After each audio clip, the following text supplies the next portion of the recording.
nuevo ministro. Sí, sí. Bueno, son las 7:39 de la mañana. Los saludamos y ya está disponible a Enrique Zuleta Puseiro. ¿Cómo está, Enrique? Buen día. Encantado, buenos días, ¿cómo están? ¿Cómo estamos? Bueno, tempranito lo convocamos hoy. Un abrazo para todos. Bueno, Enrique, a ver, ¿qué día el de ayer? Primero quiero preguntar su percepción en realidad en cuanto a esto que por momentos se dio como una confirmación, después parece que se diluyó un poco. Sergio Massa, ¿se incorpora al gabinete? La presión fue muy fuerte, empezó hace más o menos 10 días. En principio tuvo un choque muy fuerte con ciertas estructuras establecidas en la presidencia, ministros, el propio presidente muy escéptico, pidiendo tiempo. Cristina Fernández de Kirchner, por primera vez muy consciente de los problemas, le abrió varias puertas y creo que sobre la base de un acuerdo con Cristina avanzó Sergio Massa. El fin de semana pasado ya era una idea bastante establecida entre los gobernadores, sobre todo la llegada de Massa. Las condiciones, las exigencias de Massa no decide él entrar, dar un paso. Lo que está pasando es una descomposición del Frente de Todos y va por alguna de las tres salidas. Una era la del propio presidente, otra era la del kirchnerismo, otra era la de Massa. Se acelera ese proceso de descomposición interna de la capacidad política del Frente y estamos en el momento en el cual el gobierno hoy es clave, mañana también, muy importante hoy, donde va a tener que el presidente que decir sí a ciertas decisiones de incorporación de gente en ciertos lugares que estaban absolutamente bloqueados, entre otras cosas reducir mucho el gabinete. Ahora podemos ver el contenido del acuerdo, pero son exigencias de Massa que van siendo aceptadas a regañadientes por el presidente, con ciertas resistencias de Cristina que van cayendo con el correr de las horas, con la resistencia de ciertas figuras que Massa exige ciertos espacios institucionales, los podemos ver ahora también cuáles son, porque son espacios que estaban hasta ahora fuera de la agenda, no se podían discutir, de eso no se podía hablar, ha comenzado a hablarse y Massa tiene propuestas para esto. A ver, Enrique, si entiendo, sería casi como una sucesión, pero fuera de la institucionalidad, es decir, el eje de poder va a dejar de ser, si esto se concreta, ¿no? Alberto Fernández, presidente, iba a ser este tercer socio del Frente el que, bueno, se convierta en el nuevo líder de este espacio. No, se habló en principio de ser un jefe de gabinete. Massa ha sido jefe de gabinete, sí. Les explicó que ahí no está la clave. El jefe de gabinete es bueno y en la medida en que es un jefe de gabinete como tantos que hubo. El propio Massa hasta en el 2018 tuvo esa función. Cristina Fernández de Kirchner tenía resistencia precisamente porque qué podía agregar Massa en ese camino. Lo del ministro de Economía, absolutamente inviable si el Ministerio de Economía no controlaba sobre todo el Fondo de Sustentabilidad del ANSES, la Mesa de Dinero del Central, la AFIP, la aduana, además, sobre todo, lo que podríamos decir el sector de obras públicas y sobre todo la Secretaría de Energía. Ese es el primer menú. Entonces, cuando Massa le explicó que un ministro de Economía o jefe de gabinete o alguien que esté allí, no necesariamente Massa, hasta el momento Massa, hasta mañana nosotros no sabemos si Massa va a ser en persona el que ocupe eso. Si esto no ocurría así, no había ninguna posibilidad, porque al igual que siempre ocurrió en los ajustes, que fueron desde Alfonsín en el 87 en Austral, varios que hubo, recuerden la convertibilidad o recuerden el 2001, la clave está en crear expectativas absolutamente nuevas. Y eso Massa explicó cuáles eran las condiciones posibles, sobre todo el apoyo externo. Me parece que esto, de poder no sé si podemos hablar, lo que sí podemos hablar de una primacía de la visión que Massa tiene de los problemas por sobre el resto. Massa está deteriorado, al igual que Kirchner y Fernández de Kirchner y Alberto Fernández.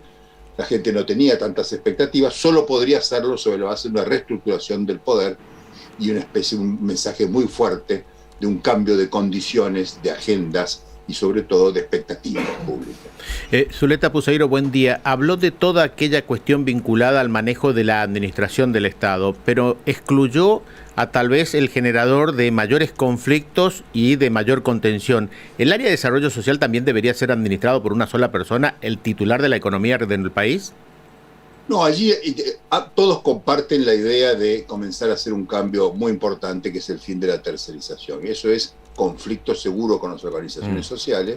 Massa está dispuesto a eso, tiene propuestas, Y no creo que esté ahí la clave. La clave está en este momento en estabilizar la economía, en generar una lucha realmente efectiva contra la inflación, fuerte apoyo externo, incluido el del Fondo Monetario, y particularmente atender algunos problemas graves que plantea la deuda privada, sobre todo.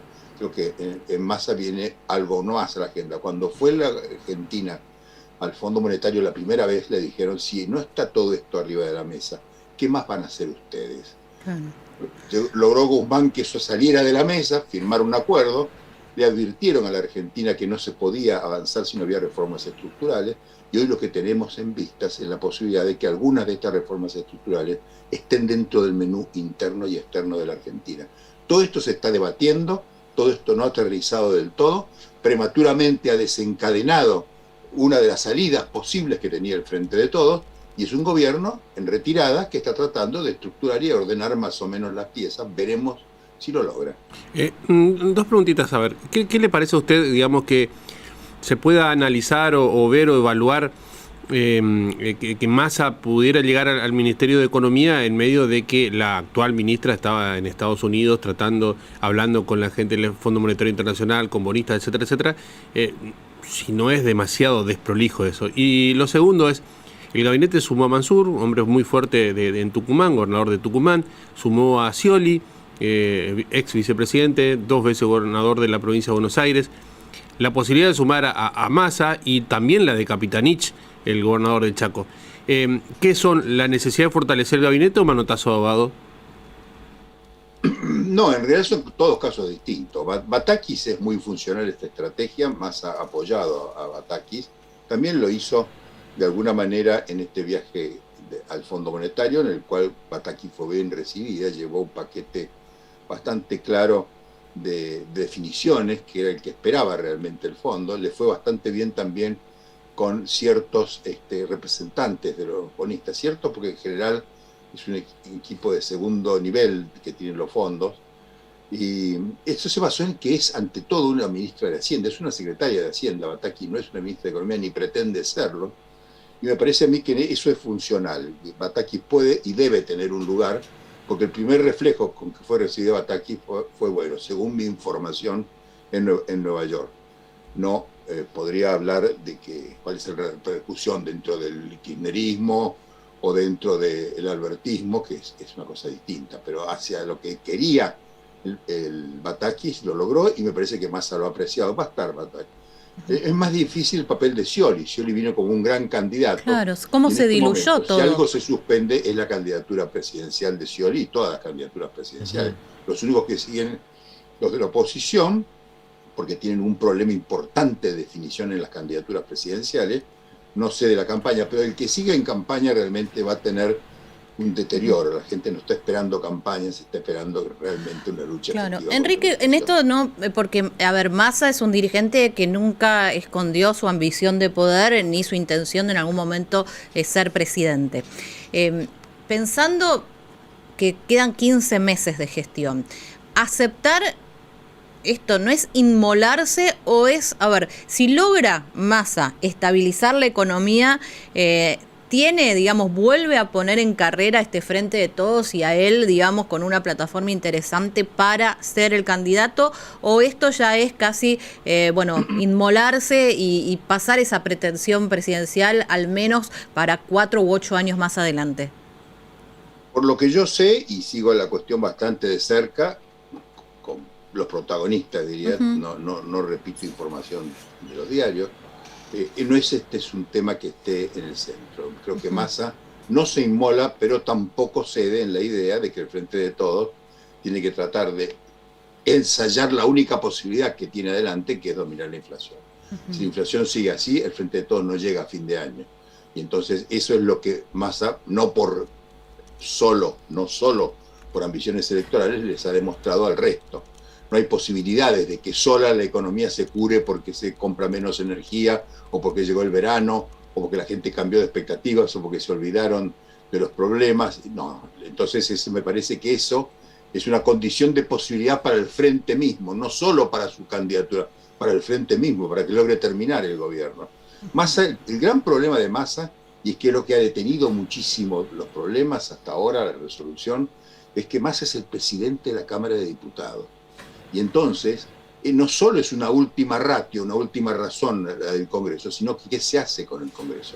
Si Massa pasa al Poder Ejecutivo, es muy probable que la Cámara de Diputados quede en el aire. Incluso una eventual asamblea legislativa es muy incierta.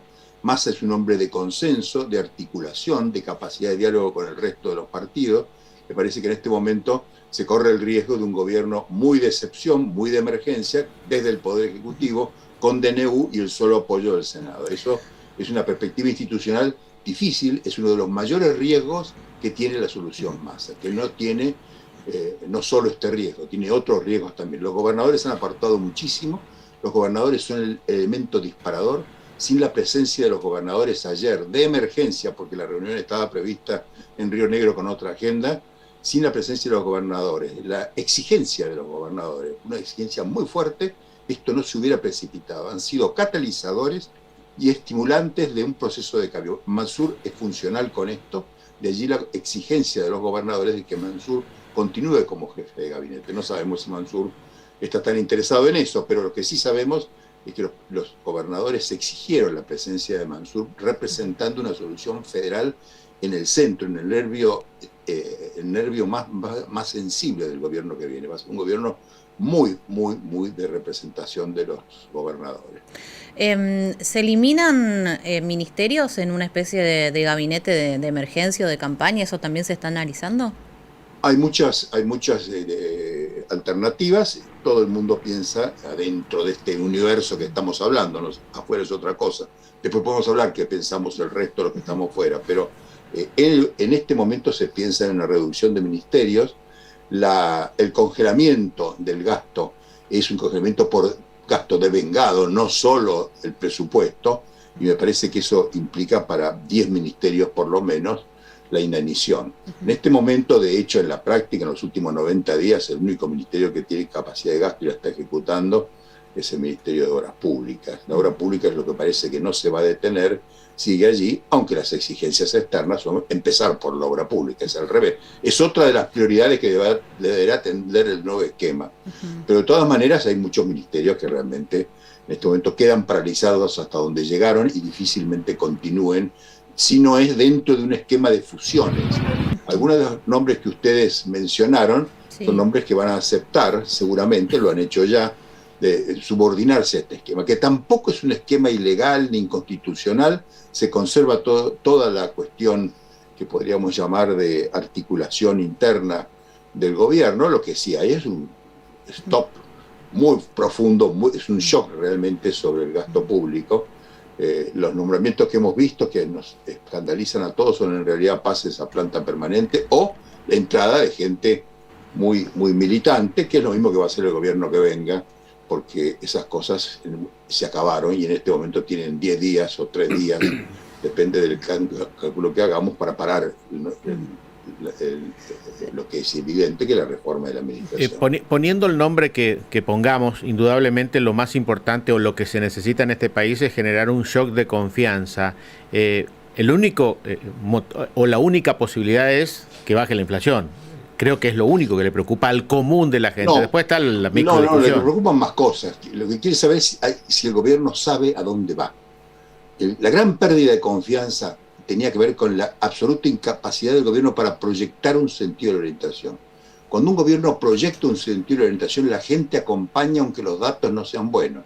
Viceversa, cuando el gobierno está desconcentrado, desconcertado y no sabe dónde va, y en realidad lo que tiene es que está presa de sus procesos internos y sin definiciones, ahí viene la desconfianza. Me parece que lo que se busca efectivamente es la búsqueda de confianza sobre la vida de un shock de expectativas, como hizo Alfonsín en el Austral, como hizo Cavallo en el 93 o como hizo en el 2001 Remelénikov, Labaña, etc. Cambian las expectativas, cambian los protocolos, cambian las prioridades y entonces la gente, por tener que adaptarse a esto, genera nuevas expectativas. A mí me parece que en este momento la inflación no basta, además no va a ser automática, es muy difícil parar el nivel de inflación actual, pero es saber a dónde se va, le va a dar ciertos apoyos. Probablemente no es una operación solamente política, es la necesidad de reestructurar, respirar y sobrevivir a una crisis. Una técnica de supervivencia. Terminal para frente de todo. Enrique, como siempre, muchísimas gracias. Ha sido muy amable y muy claro. Gracias a ustedes. Bueno, Enrique Zuleta Puseiro dando su opinión. Me quedo con esto último, decir, un shock de expectativas, ¿no? Cambiar un poco la jugada y generar algo que parece